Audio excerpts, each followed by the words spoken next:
اول شي بدأت فيه هو انه اكتب الجملة بالقلم الرصاص. طبعا اكتبه دايما بالقلم الرصاص مشان بيكون سهل بعدين انه لو في خطأ او في شي زايد تمسحه بسرعة. وما بعرف اذا الترتيب صح انه اكتب الاول وبعدين الون، ممكن تلونوا وبعدين تكتبوا فوق اللون اللي انتو لونتوه. بس انا اخترت انه اكتب الاول مشان الالوان راح تتخربط مع بعض ويصير اللونين غير اللي انا بدي اياهن يعني. بس اكتشفت بعدين انه في خطأين عملتهم. هو اول واحد حليته بسرعة، وكان انه لازم كنت استخدم بالاول قلم اسود، هو هذا اللي موجود بالفيديو هلأ حاليا، نحيف مشان احدد الجملة، مشان يكون علي بعدين التلوين سهل، تلوين الجملة يعني. مشان هيك اول حرف كان صعب كتير، وكنت خايفة كتير اخربه او يطلع الخط مني او هيك. مشان هيك لانه القلم الرصاص بعدين بيصير ما بيبين، مشان هيك استخدموا قلم اسود نحيف مشان تحددوا الجملة. والخطأ التاني وهو للأسف اكتشفته اخر اشي، هو انه هلأ كان لازم ارسم اي رسمة انا كان بدي اياها، مشان لون الخلفية اللي رح اختاره ما يختلط مع الالوان اللي رح اضيفها للرسمة. رح اشرح لكم باخر الفيديو او لما يجي المقطع تبع الرسمات ايش قصدي. بس حاليا رح نحدد الكلمات او الجملة يعني باللون الاسود النحيف مشان يكون تلوين سهل.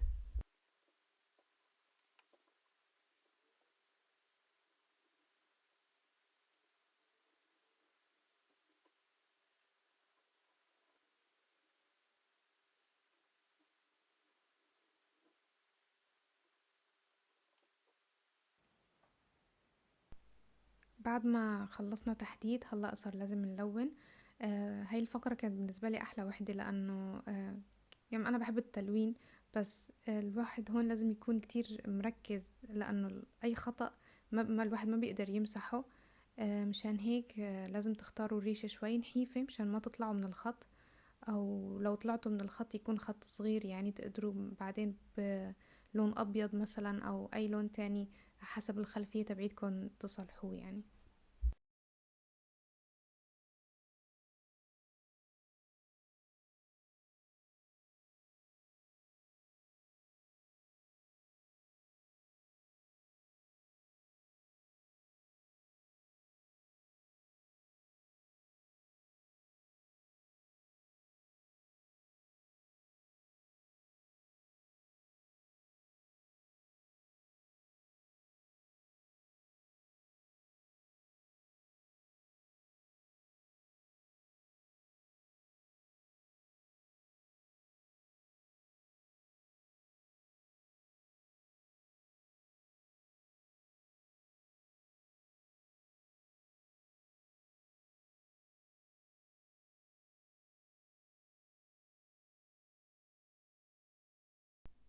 لونت الخلفية بهاي الألوان والألوان خلصت معي بعد ما خلطتها، فخلطت مرة تانية وطلع لون غير اللي قبل. مشان هيك اخلطه كتير بالأول لأنه بتخلص بعدين الألوان منكن.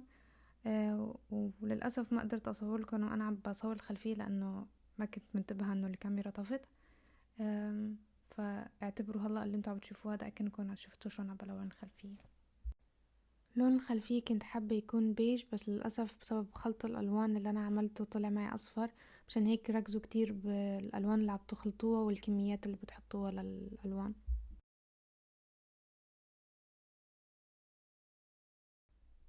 ولا تعملوا مثلي هلا اللي رح اعمله بالفيديو، انه تخلطوا الالوان بالفرشاي نفسها او بشعر الفرشاي، لانه ممكن تخلي الشعيرات تبعت الفرشاي يدخل فيها لون غامق، مثلا زهري غامق، وانتوا عم بتلونوا يطلع معكم الزهري الغامق فتخرب معكم الرسمة. فمشان هيك اخلطوا بالخشبة نحيفة او مثلا بالفرشاي نفسها بس من الطرف التاني، بحيث انه لما تجوا تاخدوا اللون اللي انتوا خلطوه على الفرشاي يكون بس هذا اللون، ما يكون لون تاني.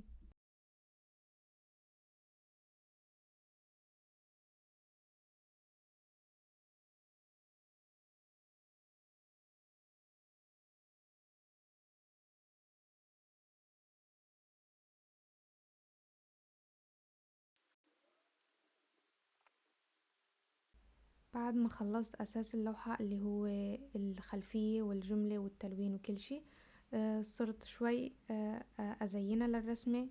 مثلا أنا هون قلت إنه رح يكون حلو مثلا لو في أخضر نازل أكنه زرع نازل على الجملة، وكمان رسمت شوية كتب وورد.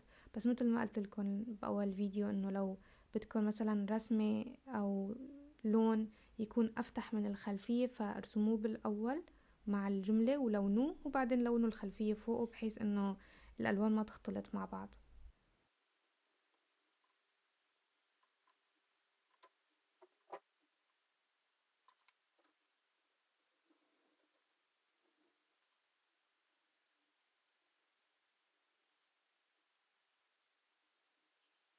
طبعا لا تنسوا كمان انه تحددوا الرسمة تبعيتكم بالقلم الاسود النحيف اللي استخدمناه باول الفيديو، مشان يكون عليكم كمان بعد شوي التلوين اسهل.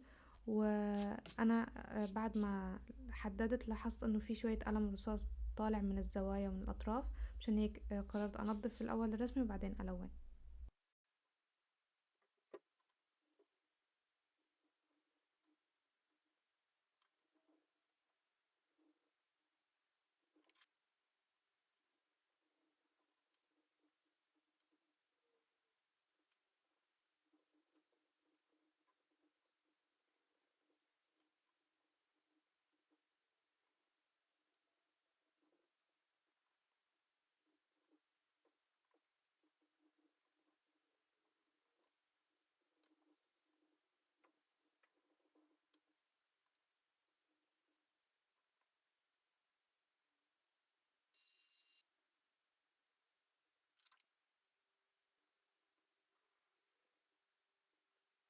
وبعد ما خلصت الرسمة الحمد لله قلت مثلا ممكن أضيف لمسة خفيفة للجملة، إنه يكون فيها مثل لمعة.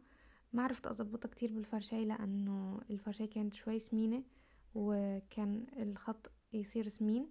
مشان هيك بعدين جبت قلم رصاص مثل ما انتم شايفين وصرت أحط عليه اللون وأكتب فيه كأنه هو القلم اللي فيه اللون. وأظن في أقلام تلوين لونها أبيض حتى فيها لمعة لهي اللي بيعطي هذا الإفكت، بس أنا ما عندي إياه حاليا، فراح نعمل بهذا الألوان العادية.